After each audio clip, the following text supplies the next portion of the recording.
Hello दोस्तों, कैसे हैं आप सब। मेरा नाम है ताशुक अली खान। मैं आपके पेश खिदमत एक कहानी लेकर आया हूं जिसका नाम है बचपन। तो शुरू करते हैं बिना किसी देरी के। दौलत, शोहरत, नाम, रुतबा, कामयाबी, दुनिया एक इंसान से जिस तरह की भी ऊंचाइयों की उम्मीद रखती है, शालिनी ने महज 25 साल की उम्र में वो सब कुछ हासिल कर लिया। अब यह उसकी किस्मत की वजह से हुआ या उसके हार्डवर्क की वजह से हुआ, उसके अड़ियलपन और जिद्दी होने की वजह से हुआ या उसके ईमानदार होने की वजह से हुआ, ये उसे भी नहीं पता। लेकिन जब वो 4 बजे की जरूरी मीटिंग खत्म करके 18वें माले की अपनी उस शानदार कांच की केबिन में बैठकर चाय की चुस्की ले रही थी, तो अपने आप से बस एक ही सवाल कर रही थी कि सब कुछ फिर भी अधूरा सा क्यों लगता है। सबने तो यही कहा था कि खुशी इसी में मिलती है, जब तुम्हारे पास पैसे हो, 4 लोग आगे पीछे करते हो, बैंक में करोड़ों रुपए हो, तो फिर खुशी कहाँ थी। ये बात शालिनी के मन में अक्सर आती जाती रहती थी, लेकिन आज के दिन कुछ अलग हुआ। एक मामूली से न्यूज़पेपर ने उसका ध्यान खींच लिया, जो उसके टेबल पर ही पड़ा था, जिसे वह कभी हाथ तक नहीं लगाती थी। लेकिन उस पर लिखे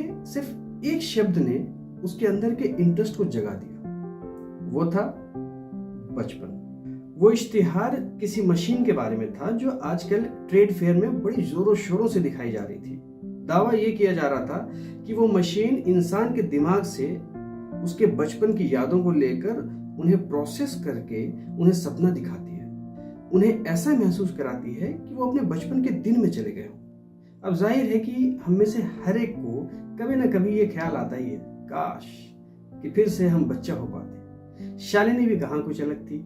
उसी पल उसे ख्याल आया कि शायद उसके मन में जो सवाल चल रहा है, कहीं उसका जवाब उसके बचपन में तो नहीं छुपा। क्या उसने कुछ गलत रास्ता चुन लिया था खुशी पाने का? क्योंकि उस वक्त तो जो उसे महसूस होता था वो उसी को खुशी समझती थी।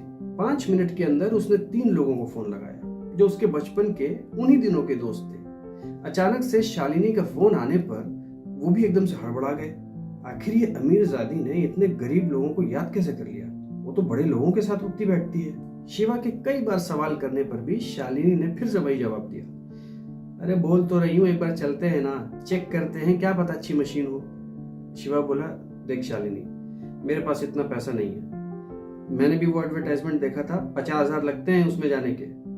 शालिनी ने अपने उसी बचपन के तेवर में गुस्सा करते हुए पूछा, तू चलेगा या नहीं, बस एक बार बता दे। इस तेवर भरी आवाज में शिवा को वो पुरानी वाली शालिनी सुनाई दी। एकदम से वो इमोशनल हो गया और बोला, अरे ठीक है यार, चलते हैं, तू गुस्सा मत कर, बस थोड़ा हिचकिचाहट आ गई थी, तू इतनी आगे निकल गई और हम लोग। इससे पहले कि वो आगे कुछ बोल पाता, शालिनी बोली, हाँ हाँ बस बस समझ गई, ये रोना धोना बंद कर, टाइम पर आ जाना, तेरे बिना जाऊंगी नहीं मैं। शिवा, रितेश, आलोक और शालिनी चारों उस मशीन को देख रहे थे जो उन्हें बचपन में ले जाने वाली थी। आलोक और शालिनी तो और भी ज्यादा एक्साइटेड थे, क्योंकि वो सिर्फ बचपन के दोस्त नहीं थे बल्कि अब पति पत्नी हो चुके थे। एक नए तरीके से, या यूं कहें अपने उस पुराने वाले रिश्ते को फिर से जीना बड़ा ही एक्साइटिंग होने वाला था उनके लिए।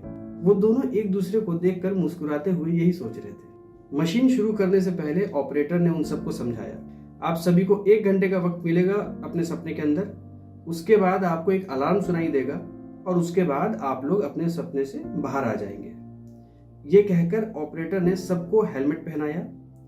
सभी अपने अपने उस मशीन पर बैठे और अचानक से सबको नींद आ गई। बेशक उस इश्तिहार का दावा पूरी तरीके से सच निकला।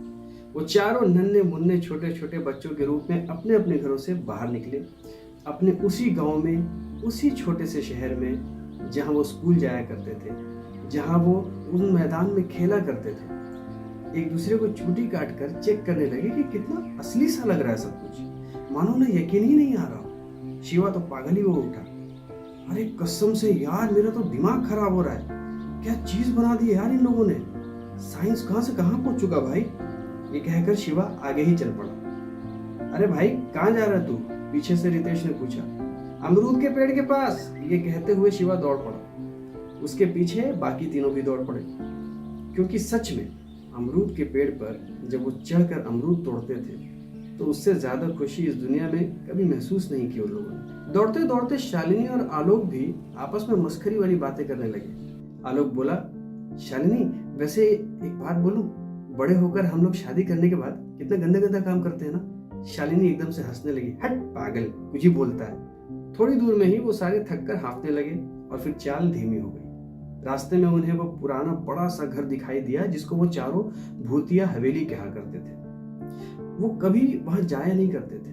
गांव का कोई भी बच्चा नहीं जाता था क्योंकि बच्चों के अंदर ये अफवाह फैलाई गई थी कि वहां चुड़ैल रहती है। लेकिन एक बच्चा था जो हमेशा वहां पर दिखाई देता था, जिसका नाम था बिक्कू। बिक्कू इस बार भी उन्हें वहीं पर दिखाई दिया। वही फटी हुई गंदी सी शर्ट, हाफ पैंट, हाथ में एक छोटी सी लकड़ी की टहनी लेकर खड़ा था जिसे वो हमेशा टायर चलाता रहता था। पास के ही गांव का था।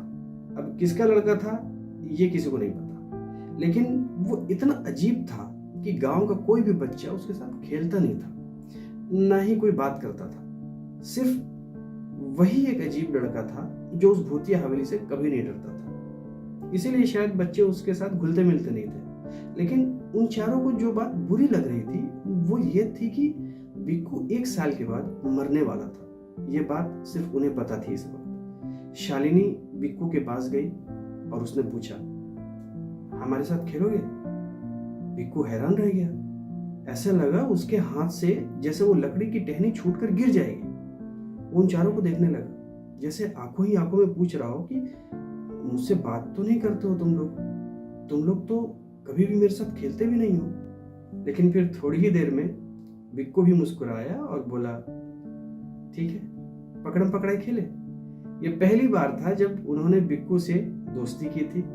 5-10 मिनट का ही वक्त लगा था कि बिक्कू उनका बहुत अच्छा दोस्त बन गया था। वो पांचों कब खेल कूद में मगन हो गए उन्हें याद भी नहीं रहा और लगभग 1 घंटा बीत गया। उन्होंने अमरूद के पेड़ पर चढ़कर अमरूद भी तोड़ डाले थे।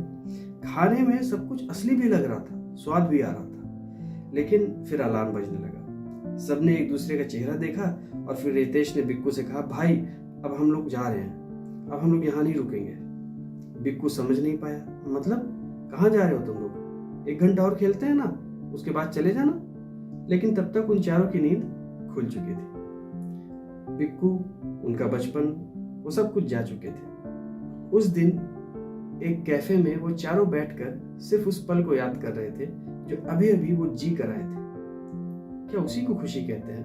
अगर हाँ, तो ये खुशी आखिर हासिल कैसे होती है? रितेश ने कहा, दोस्तों एक बार फिर से चलें क्या? बिक्कू याद कर रहा होगा यार हम लोगों को, उसको हम लोग ऐसे ही छोड़कर आ गए। शिवा एकदम से हंसने लगा, अरे भाई, बिक्कू असली नहीं था, वो सब हमारी इमेजिनेशन थी, वो सब उस मशीन का कमाल है। उसके बाद बस कहने के लिए कुछ बचा नहीं था। शालिनी अगले दिन से फिर से काम पर लग गई और जब भी वो इस वाकया को याद करती तो मुस्कुराती। दोबारा उस बचपन में जाऊं या नहीं, ये भी उसे बार बार सोचना पड़ता, क्योंकि सपनों के पीछे भागना ठीक है या नहीं, ये भी कहाँ समझ आता है। कहाँ समझ आता है कि क्या सही है और क्या गलत, क्या दुख है और क्या सुख। तो ये थी कहानी दोस्तों। प्लीज़ कमेंट में बताइएगा कैसी लगी। मिलते हैं एक नई कहानी के साथ, तब तक के लिए धन्यवाद।